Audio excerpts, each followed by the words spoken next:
बिस्मिल्लाहिर्रहमानिर्रहीम। अस्सलामु अलैकुम। मैं रिक्शे में बैठी तो रास्ते में परस गिर गया और मालूम ही ना हुआ।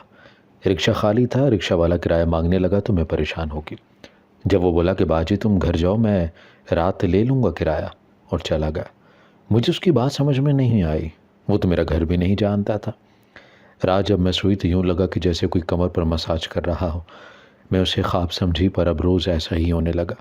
तो एक दिन कमरे में कैमरा छुपा दिया। जब अगले दिन वीडियो देखी तो जान हल्क में आ गई, क्योंकि वो रिक्शे वाला मेरे कमरे में मेरा नाम गज़ल है। अम्मा ने हमें बहुत मुश्किलात से पाला था। मेरे अब्बा हमारे साथ नहीं रहते, वरना अम्मा को तलाक दी थी। जब हम छोटे थे तब अब्बा ने दूसरी शादी कर ली थी और अम्मा रूठ कर मेके आ गई थी। अम्मा ने अब्बा से कहा कि पहले अपनी दूसरी बीवी को तलाक दो, फिर मैं तुम्हारे साथ जाऊंगी। और अब्बा कहते कि मैंने वो शादी मजबूरी में की है, उस औरत को सहारा देने की खातिर। अम्मा ने कहा कि सहारा देने के और भी तरीके होते हैं, उससे शादी करना ज़रूरी तो नहीं था। अब्बा कहते हैं कि वो मेरी खाला की बेटी है। जब मैं वहाँ गया तो उसकी माँ मर चुकी थी। वो अकेली थी, उसका मेरे अलावा कोई नहीं था। पर मैं कभी भी तुम दोनों में फ़र्क नहीं करूँगा। तुम मेरे साथ चलो। तो अम्मा ने साफ इनकार कर दिया, वो नहीं जाएंगी। अगर अपने बच्चों को लेकर जाना है तो चले जाओ। और हम में से कोई भी अब्बा के साथ नहीं गया था, क्योंकि ददयाल में फुप्पो भी हमारे साथ रहा करती थी। जब हम वहाँ होते तो तब भी हमें बहुत मारा करती थी। सिर्फ अम्मा थी जो उनको रोक लिया करती थी। अब अगर अम्मा की गैर मौजूदगी में जाते तो वो हमारा जीना हराम कर देती। ननिहाल में बस नानी थी। हमारे आने से उनका दिल भी बहल गया था। उसके बाद हम कभी वापस नहीं गए थे। सुना था कि अब्बा की दूसरी बीवी से भी 2 बेटियां हैं, जिनके साथ अब्बा इतने मसरूफ़ हो गए उनको कभी हम याद नहीं रहे, और ना वो कभी हमसे मिलने आए थे। मैंने अक्सर अम्मा को देखा था, वो अब्बा की तस्वीर को कितनी देर तक देखती रहती। फिर आंसू साफ करते वक्त उनके चेहरे पर एक तल्ख मुस्कुराहट होती। हम बहन भाई दोनों स्कूल जाते थे। मेरा भाई मुझसे बड़ा था, पर वो बहुत ज़िद्दी था। अम्मा से बहुत मार खाता। अम्मा उसको बहुत समझाती कि वो ज़िद करना छोड़ दे, वो वाहिद सहारा है हमारा। पर भाई कोई बात नहीं सुनता। वो कहता कि मुझे किसी की नसीहत की कोई ज़रूरत नहीं। और अम्मा मुझे कहती कि बिल्कुल अपने बाप पर गया है। मजाल है जो कभी माँ की बात सुन जाए। मुझे बहुत रोना आता। अब्बा ने कभी हमारा नहीं सोचा। अम्मा से कितनी भी लड़ाई थी, वो हमसे मिलने तो आते। अक्सर अब्बा को अपनी दूसरी बीवी और बच्चों के साथ घूमते देखा था, और मेरा दिल कट कर रह जाता। मैं छुप छुप कर रोती थी। अम्मा के सामने कभी अब्बा का नाम नहीं लिया करती थी, कहीं अम्मा को बुरा ही ना लगे। पर दिल में अब्बा से नफ़रत महसूस होने लगी थी, जो अपने बाप होने का फ़र्ज़ भूल चुके थे। एक दिन मैंने भाई से कहा कि आपको अब्बा याद नहीं आते? भाई ने कहा कि दोबारा कभी उसका नाम मेरे सामने मत लेना, वो हमारा कुछ नहीं लगता। जिस बाप ने एक पराई औरत की खातिर हमें छोड़ दिया, वो हमारा कभी कुछ नहीं लग सकता। अब्बा के दूसरी बीवी से 2 बेटियां थीं, वो मेरे स्कूल में पढ़ा करती थी। मैं अक्सर अब्बा के पास से गुजर जाती, और अब्बा को कभी एहसास तक भी ना होता। और फिर हर गुजरते दिन के साथ मुझे अब्बा से नफ़रत हो गई थी। अब भूल कर भी उनकी याद नहीं आती थी। कहते हैं कि बाप के होने से एक बच्चे की शख्सियत मुकम्मल हो जाती है। बाप अपनी औलाद को दुनिया दिखाता है, पर मेरा बाप अब मेरा नहीं रहा था। अम्मा के बालों में भी चांदी आ चुकी थी। नानी का बहुत सहारा था, पर वो भी कुछ माह पहले हमें छोड़ के चली गई थी। और मुझे पता है कि अम्मा ने हम दोनों बहन भाइयों को कैसे पाला। अब्बा ने तो कभी भूल कर भी हमारी खबर नहीं ली थी, और मैं कभी अपने बाप को माफ़ नहीं करूँगी। मेरे दिल में पक्का इरादा कर लिया था। वक्त गुजरता गया। मेरे भाई ने रो धोकर एफ़ए पास किया था। अम्मा कहती पढ़ लो, अपने पैरों पर खड़े हो जाओ, कल को तुम्हारी बहन की शादी करनी है, तुम्हारी शादी करनी है। ये सब कैसे होगा? ऐसे तो कोई तुम्हें लड़की भी नहीं देगा। तो भाई कहता है कि अम्मा क्या हो गया यार, वक्त शादी शादी करती रहती है। मुझे नहीं करनी शादी, और ना मुझे अपने बाप के जैसे कुछ बनना है। मैं अपनी ज़िंदगी खुद अपनी मर्ज़ी से जीना चाहता हूँ। मेरा जो दिल करेगा मैं वो करूँगा। आप बस घर पर ध्यान दें। मैं अब कोई बच्चा नहीं रहा। मैं भी मैट्रिक में थी। मैं बहुत ज़्यादा पढ़ना चाहती थी। अम्मा से कहा कि अम्मा फ़िक्र मत करें, मैं भी आपका बेटा हूँ। मैं नौकरी करूँगी, आपको खिलाऊँगी। आप क्यों फ़िक्र करती हैं? तो अम्मा मुझे अपने गले से लगा लेती। अम्मा कहती हैं कि बेटियाँ तो पराई होती हैं। तुम्हारी शादी कर दी तो फिर पता नहीं कब तुम्हारे ससुराल वाले मुझे तुम्हारी सूरत देखने देंगे। मैंने कहा कि अम्मा मैं तो शादी नहीं करूँगी। आप देखना हम माँ बेटी हमेशा एक साथ रहेंगे, एक दूसरे का सहारा बनकर। और अम्मा कहती कि ऐसा मत बोलो, अल्लाह ना करे कि तुम हमेशा मेरे पास रहो। मुझे तो अपनी बेटी की शादी करनी है, उसको सुर्ख जोड़े में देखना है। पर आने वाले वक्त में कभी ऐसा नहीं हो सका था। कुछ ख्वाब अधूरे रह जाते हैं। अम्मा कहती है कि मैं चाहती हूँ कि तुम दोनों बहन भाई पढ़ लिख लो, पर वो मेरी नहीं सुनता है। पर तुम पढ़ना चाहती हो तो पढ़ो, जितना दिल करता है। मैं कभी अपनी बेटी को रोकूंगी नहीं। मैं मैट्रिक में थी तब भी मोहल्ले के बच्चों को ट्यूशन दिया करती। मैं बहुत ज़हीन थी। स्कूल में भी मेरी टीचर्स मेरी बहुत तारीफ़ किया करती थी। वक्त गुजरता गया, मैं कॉलेज में पहुंच गया। पर स्कूल की तरह कॉलेज में भी अलग थलग ही रहती। मुझे किसी से भी कोई दोस्ती करना अच्छा नहीं लगा करता था। बस अपने काम से काम रखती। कॉलेज से घर और घर से कॉलेज। मैं कभी किसी के घर, किसी रिश्तेदार की शादी पर कहीं भी नहीं जाती थी। और मेरा भाई, जिसे कॉलेज छोड़े 4 साल हो चुके थे, वो आवारागर्दी करता। अक्सर उसकी शिकायतें आती और अम्मा अब रोने लगती, कहती कि क्यों मेरे बढ़ापे को ख़राब कर रहे हो। जिस मोहल्ले में मेरी इतनी इज्जत है, आज पहली बार तुम्हारी वजह से मुझे बातें सुनने को मिली हैं। बहुत हो गया। मैंने सोच लिया है कि तुम्हें बाहर भेज रही हूँ, अपने चचाजाद के पास। और अम्मा ने ऐसा ही किया था। भाई को अपने कज़न के पास भेज दिया था। उसकी कोई कंपनी थी। अम्मा के कज़न की बीवी उसी मोहल्ले में रहा करती थी और वो खुद 6 माह बाद पाकिस्तान आता था। इस बार आया तो अम्मा ने भाई की बात की और वो इसे अपने साथ ले गया। पर वहाँ जाकर कुछ ही दिनों में भाई ने कहा कि वो पाकिस्तान वापस जाना चाहता है। और अम्मा ने सख्ती से अपने कज़न को मना कर दिया कि भाई, कोई ज़रूरत नहीं है इससे नरमी करने की। और वक्त गुजरता गया। भाई फिर हर माह अम्मा को पैसे भेजने लगा, जिससे अम्मा ने पहले घर ठीक करवाया, फिर मेरा जहेज़ जोड़ने लगी। मैंने कहा कि अम्मा, आप ख़ुद पर पैसे खर्च किया करें, अपने जहेज़ मैं ख़ुद बना लूँगी। तो अम्मा कहती हैं कि तुम्हारे भाई के जो हालात हैं, न जाने क्या हो, अब तो लोग खुद जहेज़ की डिमांड करते हैं और न जाने क्या कुछ मांग लेते हैं। इसलिए जितना भी बना सकती हूँ तब तक बना लूँ। पर भाई 3 साल बाद वापस आ गया। अम्मा बहुत खुश थीं और साथ भाई को कहा कि कुछ माह रह लो, फिर से वापस चले जाओ। तो भाई ने कहा कि अम्मा बस कर दो, इकलौता बेटा हूँ आपका, और आपो के बस से पैसे की परवाह है, मेरी कोई परवाह ही नहीं। पहले एक औरत की खातिर अब्बा को छोड़ दिया। अगर तब हमारी खातिर वही रहती तो आज मैं ऐश कर रहा होता, कभी धक्के ना खा रहा होता। और अम्मा ने भाई को थप्पड़ मारा था और ख़ुद उठकर कमरे में चली गई और कितनी देर तक रोती रही। मैंने भाई से कहा कि आपको ऐसा नहीं कहना चाहिए था। अम्मा ने क्या कुछ नहीं किया हमारी खातिर। इतने सालों बाद आपने अम्मा को ताना मार दिया। तो भाई गुस्सा करता हुआ घर से बाहर चला गया। मैं अम्मा के पास गई, उनसे कहा कि अम्मा, आप क्यों भाई की बातों को दिल से लगा लेती हैं। अम्मा ने कहा कि मैंने कभी ख़ुद को इतनी बेबस महसूस नहीं किया था, पर आज तुम्हारे भाई की बात सुनकर ऐसा लगा कि जैसे मैंने कोई बहुत बड़ा गुनाह कर दिया हो। अगर तुम दोनों की बात को इतनी फ़िक्र होती तो वो मुझसे ना सही तुम लोगों से तो ताल्लुक़ रखता। तुम तो उस शख्स की औलाद थी, पर वो अपनी ज़िंदगी में खुश है। मैं इस उम्मीद पर उस शख्स का इंतज़ार करती रही कि वो कभी लौट कर मेरे पास आएगा, इसीलिए उससे तलाक़ भी नहीं ली। मैंने उससे मोहब्बत की शादी की थी। वो मुझे एक दिन ना देखता तो उसका दिन नहीं गुजरा करता था। मैंने उसके लिए बहुत कुछ किया, बड़ी मुश्किल से अपनी माँ बाप को मनवाया और तुम्हारे बाप से शादी की थी। फिर उसके घर वाले बहुत तंग करते, मुझे कहते कि मैंने उसे प्यार के जाल में फंसाया है। मेरी सास हर वक्त मुझे ताने देती, अक्सर मुझ पर हाथ भी उठाती, पर मैं खामोश रहती कि जब औलाद होगी तो सब ठीक हो जाएगा। और जब तुम्हारा भाई पैदा हुआ तो सब ठीक हो गया था। अब कोई मुझे बात करता तो मैं उसे आगे से 4 सुनाती थी, जिसकी वजह से तुम्हारी फूफो, तुम्हारी दादी सोच समझ कर बोला करती थी। और फिर तुम आई और मेरी फैमिली मुकम्मल हो गई। पर तुम्हारे बाप से कभी रिश्तों में बैलेंस रखना नहीं आया था। वो कभी किसी भी रिश्ते को उसकी जगह पर नहीं रख सकता था। जो उसकी माँ या आपा कह देती वो वही किया करता, और मेरी मोहब्बत उसे कहीं भी नज़र नहीं आती।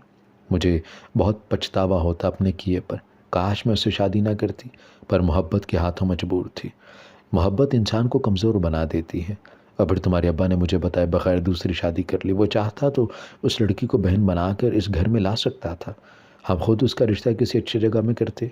वो मजबूर नहीं था, बल्कि वो तो खुद राज़ी था, और यही वजह थी कि मैं दोबारा उस घर में नहीं गई। एक मोहब्बत करने वाली बीवी सब कुछ बर्दाश्त कर सकती है, पर अपने शोहर को कभी किसी दूसरी औरत का होते नहीं देख सकती। मैं आज भी उस शख्स के लिए दुआएं करती हूँ। मुझे आज भी उसका इंतज़ार है कि वो कह दे कि मुझसे गलती होगी, मुझे माफ़ कर दो। पर वो नहीं आया, और अब आने वाले कल में उसके लिए कोई माफ़ी नहीं होगी। मेरा दिल इतना बड़ा नहीं रहा मैं उसको माफ़ कर सकूं। अब कभी मेरे मर जाने के बाद तुम्हारा बाप आए तो उसे कह देना कि उससे हिसाब अब ऊपर होगा, और मैं उसे कभी माफ़ नहीं करूँगी। अम्मा इतना कहकर चुप हो गई और मैं अपनी माँ के सीने से लग कर रोने लगी थी। मुझसे अपनी माँ का दुख देखा नहीं जाता था, इसलिए एक दिन सोच लिया कि अपने बाप से एक बार बात करनी है। और जब अपने बाप के घर, जो घर कभी हमारा भी हुआ करता था, आज भी वैसा था, पर उसके वैसा नहीं संभाला था जैसे मेरी अम्मा ने ये संभाल के रखा हुआ था। फूफो को मेरे बाप की दूसरी बीवी ने निकाल दिया कि अपने ससुराल जाकर रहें, और दादी उसकी तो बहुत साल पहले ही वफ़ात हो चुकी थी, और मेरी बहनें जो अब्बा की दूसरी बीवी से थीं वो भी जवान हो चुकी थी। 8 साल की थी जब उस घर से निकली थी मैं, और 15 साल बाद दोबारा इस घर में कदम रखा था, और मुझे यकीन था कि कोई भी मुझे नहीं पहचानेगा। अब्बा की दूसरी बीवी मुझे सर से पैर तक घूर कर देख रही थी, और अब्बा पूछ रहे थे कि जी बेटी आप कौन? और तब मुझे बहुत हंसी आई थी। उन दोनों ने एक दूसरे के चेहरे की जानिब देखा। मैंने कहा कि आज आपसे ये पूछने आई हूँ कि मेरी माँ का क्या कसूर था जब उनके फ़राइज़ भूल गए? अगर उनसे कोई ताल्लुक़ नहीं रखना था फिर उनको तलाक़ क्यों नहीं दी? क्यों अपने साथ उस बेनाम रिश्ते में बांध कर रखा? तो अब्बा मेरी जानिब बढ़ कर कहने लगे कि गज़ल मेरी बच्ची, ये तुम हो? मैंने कहा कि कौन सी बेटी? वो बेटी जो इस घर से गई थी, और आपने कभी पलट कर ख़बर भी नहीं ली कि हम जी रहे हैं या मर चुके हैं। आपको अपनी नई बीवी से इतनी फुर्सत नहीं मिली कि आप हमारी तरफ भी देख सकते। पर इतना याद रखिएगा, आपको कभी सुकून नहीं मिलेगा, और ये औरत जिसने हमारी खुशियाँ छीन ली, जब इसकी अपनी बेटियों की खुशियाँ छीनी जाएंगी तब इसे एहसास होगा कि एक शादीशुदा मर्द का घर बर्बाद होता है तो कितनी तकलीफ़ होती है। और मैं कभी भी आपको माफ़ नहीं करूँगी, और ना कभी हम आपको अपना बाप तस्लीम करेंगे। और मैं वहाँ से आ गई, और अब्बा के सामने मज़ीद खड़े होने की सकत नहीं रही थी। कहना तो बहुत कुछ चाहती थी, पर अगर मज़ीद इस घर में खड़ी होती तो मैं अपना ज़ब्त खो देती। रिश्तों पर अंधा एतबार इंसान को हमेशा मुंह के बल गिराता है। अपने से जुड़े रिश्तों को साथ लेकर चलना आसान नहीं होता। रिश्ते बनाना तो आसान है, लेकिन उन्हें निभाना इससे कहीं ज़्यादा मुश्किल। अपनों के हाथों इतनी तकलीफ़ उठा चुकी हूँ कि अब बर्दाश्त जवाब दे चुकी हूँ, और वो ज़ुबान से चाहे कुछ ना कहे लेकिन उसके दिल से आह ज़रूर निकलती है जो अर्श तक पहुँच जाती है। मेरे साथ भी ऐसा ही हुआ था। एक आजमाइश ख़त्म नहीं हुई थी, दूसरी शुरू हो चुकी थी। भाई को घर की कोई परवाह नहीं थी। अम्मा कहती कि मुझे लगता है कि ये नशा करने लगा है।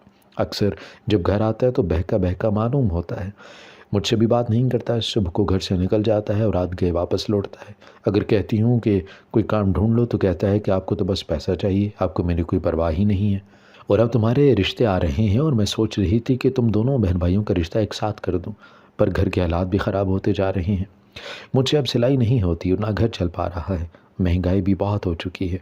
मैंने सोचा था कि मेरी बेटी का जैसे ही बीएससी मुकम्मल होगा उसे यूनिवर्सिटी भेज दूँगी, पर सुना है कि वहाँ की फ़ीस बहुत ज़्यादा है। मैं कुछ भी नहीं कर पा रही। आज सोच रही हूँ कि तुम्हारे बाप से मदद लूँ। मैं अपनी बेटी के ख्वाब टूटते हुए नहीं देख सकती। मैंने अम्मा से कहा कि मेरा कोई ख्वाब नहीं है, ना मुझे कुछ बनना है। मेरे एग्ज़ाम हो चुके हैं और 1-2 जगह जॉब के लिए अप्लाई किया है। हो सकता है कि बैंक में मुझे जॉब मिल जाए। अगर किस्मत अच्छी हुई और रही बात शादी की तो मुझे अभी शादी नहीं करनी, बल्कि मुझे कभी शादी नहीं करनी। अम्मा कहती कि मेरी फ़िक्र छोड़ दो और तुम बढ़ो। तो मैंने कहा कि अम्मा मुझे हकीकत का सामना करना आ गया है और आपकी सब बातें भी समझ आ चुकी हैं। जब इंसान किसी से मोहब्बत करता हो तो उसे किसी दूसरे के साथ देखकर हम बर्दाश्त नहीं कर सकते।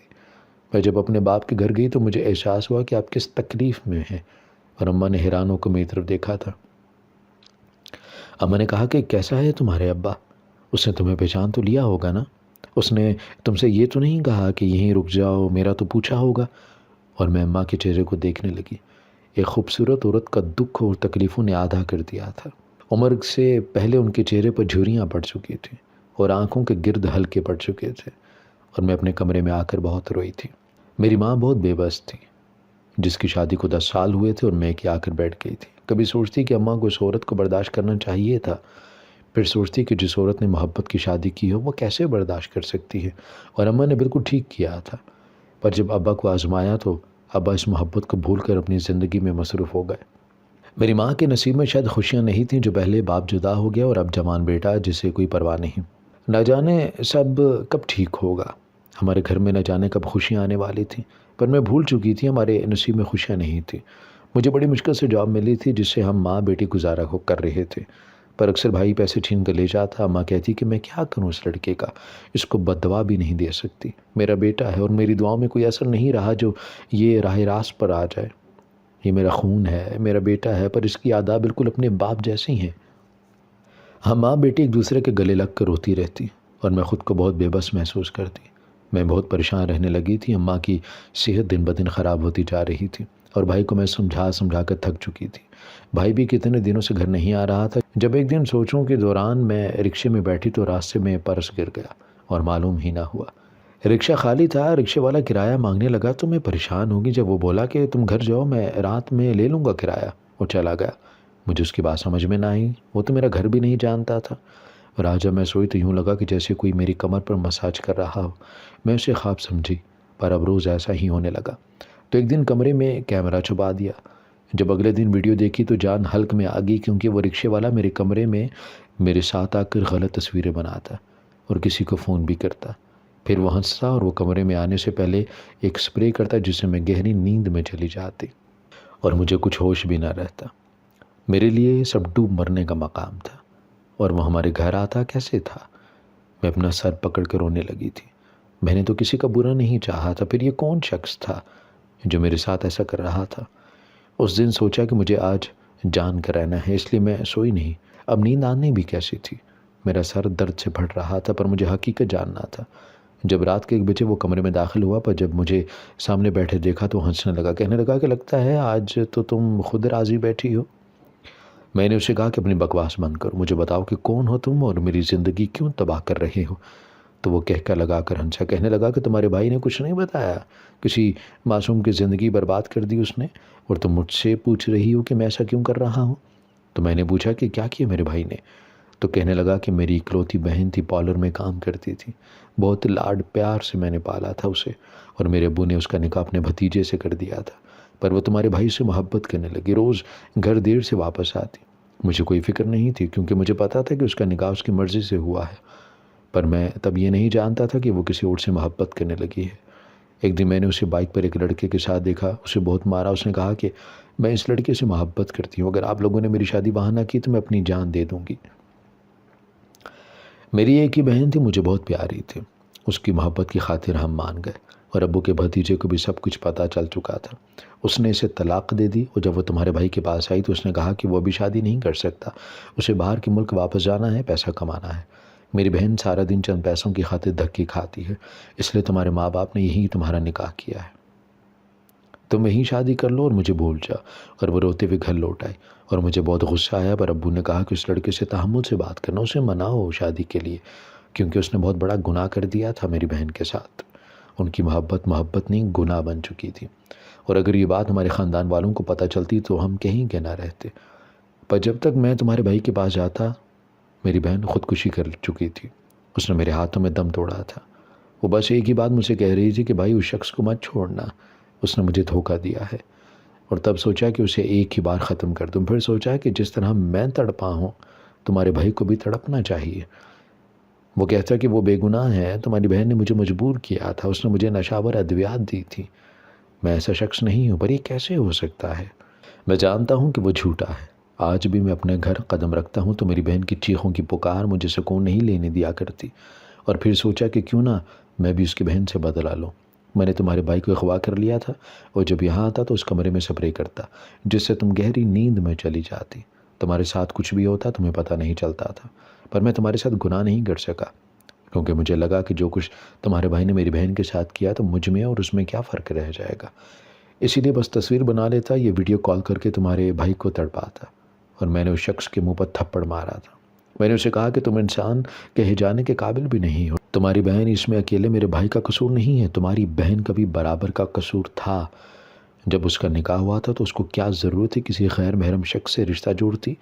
वो क्यों बहकी? मेरे भाई ने इनकार किया था तो सीधा मेरी माँ के पास आती, और मैंने क्या किया था तुम्हारी बहन के साथ जो तुम मेरे साथ ये सब करते रहे।